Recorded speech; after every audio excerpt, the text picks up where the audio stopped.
Welcome back, class. We're gonna, I guess you could say we're on a downhill slide on this chapter. We're on the fourth segment. We're going to spend just a few minutes talking about the trade-off between inflation and unemployment. And if you look at the models of aggregate demand, aggregate supply, it suggests that in the short run, there may be a trade-off between inflation and real GDP. Stimulus policy may increase real output at the cost of higher inflation. And, we have seen that in the past, and my guess is we're going to continue to see it in the future. Output requires inputs, right? Factors of production. That is what your production function does. And it takes those factors of production or the inputs, runs them through the black box of the production function, and out the other end comes output. More output implies fuller utilization of economy's productive resources. And that's true, especially on the labor side. Implies there's a trade-off between inflation and unemployment. Inflation and unemployment, at the end of the day, it's the macroeconomies, I guess you could call it the true nemesis of not only the United States when we're talking about macroeconomics or the macroeconomy, but for the most part, it's the true nemesis of the macroeconomy of most global economies that have to manage those two, especially at the same time. Unemployment is the lost opportunity to earn income and engage in productive efforts. So if you're unemployed, what are you going to do? You're not bringing in income. You're losing the opportunity to earn that income, and you're not really engaged in a lot of productive activity. Inflation. So you've got that issue on employment, and think about inflation. Even if you are lucky enough to be employed, inflation erodes the value of your income and the money that you earn. And not only the money that individuals earn, but the money that especially consumers hold, but money that anybody holds. Inflation is going to erode the value of that money. Threat of inflation adds uncertainty. Firms are less willing to invest. Consumers are less willing to save and invest. And threat of inflation, definitely you're not going to want to hold money. So you're looking at, what do? Do you hold money, or do you invest the money in a CD, a savings account, some kind of stock or bond, something in financial markets? But if your return on investment isn't greater than the rate of inflation, or the expectation of the rate of inflation, you're not going to be any better off. If a trade-off does exist between inflation and unemployment, we can reduce one, but you're not going to be able to reduce both of them at the same time. In the last few years, it's, here in the United States, it's been extremely bumpy, and we really haven't managed either very well. So, here you go back to the Fed. They're trying to work monetary policy. And over the last, few years, especially since, 2019, early 2020, when things started to go sideways with COVID, it's been a really bumpy ride. And again, the authors are right. We haven't managed either one very well. And the Phillips curve, in the short run, this was a publication, I guess it was published in 1958. And it was based on some historical data. And economists, saw it, thought it was a neat thing, and they grabbed it and they started to use the Phillips, especially the short run Phillips curve, as a way to kind of look at the trade-off between inflation and unemployment rate.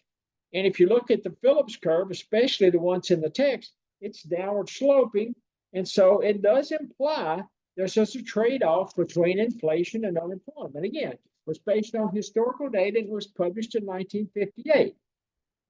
And the short run Phillips curve It's a curve that suggests a negative relationship between inflation and unemployment. One goes up, one goes down, one goes down, one goes up. You can't manage both of them at the same time. And just think about when you have a recessionary gap, you have high unemployment and little to no inflation. If you're looking at expansionary policies, you have unemployment will fall, but the interest rate's going to rise. If you're talking about contractionary policies to correct an inflationary gap, you're going to reduce inflation, but you're going to increase unemployment. So, you've got recessionary gap, expansionary policy, you've got, and recessionary, and you got an inflation gap, and you've got contractionary policies, and they're working at odds between inflation and unemployment. Again, you can control one, but you can't control the other one. Now, the short run Phillips curve, it starts to go awry down toward, or starts to go south or sideways, or whatever terminology you want to use. But it's, by the end of the 1970s, the wheels have completely fallen off the Phillips curve. You've got unemployment at 6%, and you've got inflation hitting double digits. I mean, you're talking about the wheels falling off of the theory that drove this, the Phillips curve, and it had been driving it for, since 1958 and all the way up through the end of the 70s. And everybody, economists and policymakers, I mean, they took it as gospel, and they were working off that Phillips curve. But in the late 70s, I mean, the wheels completely fall off of it. The Phillips curve, and then the authors try to tie it together with the supply shocks. The notion of a trade-off between inflation and unemployment presumes that shocks to the economy originate on the demand side of the economy, not the supply shocks, but they originate on the demand side. The Phillips curve, again, unravels in 1970, and started to unravel because the Yahoos and OPEC, they started, hiking oil prices. Oil prices increased by like, 10 times or tenfold, and it plunged the economy into a recessionary gap and fueled high inflation. So that supply shock from the oil from OPEC, it's going to, at least then in the 70s, it sent the economy into a recessionary gap and fueled high inflation. Inflation and unemployment in the long run. And when you're talking to us, so now we're going to shift from the short run, we're going to shift into the long run. If you're talking about inflation and unemployment in the long run, you're talking about the importance of expectations. And so that's when they start with the explanations. That's when the authors in the text start moving from the short run to the long run. And they want to talk about two notes before making the jump from the short run to the long run. The first note that the authors point out is inflation is everywhere and always a monetary phenomenon, right? Secondary, putting more money into circulation doesn't fundamentally alter the ability of the economy to produce goods and services. It's not going to impact the ability to produce those goods and services. And taken together, the amount of money in circulation does have the power to alter the inflation rate. And secondarily, does not have the power to affect the economic long-run potential output, nor the economy's natural rate of unemployment. So you take those two notes together, and this is what the authors come up with. Full employment in the long run, norm and compatible with any number of inflation rates. So in the long run, you're pushing full employment, and it's compatible with a multitude of different inflation rates. And so as you work there, you're going from the short run to the long run Phillips curve. And you've got inflation rate on the vertical, you've got unemployment rate down here on the horizontal, and it doesn't matter whether it's in the short run, you're still going to have the vertical and the horizontal axis there. In the short run, that Phillips curve is coming down, and it's downward, but it's a kind of a smooth downward sloping curve. In the long run, it's vertical. It's vertical at the natural rate of unemployment.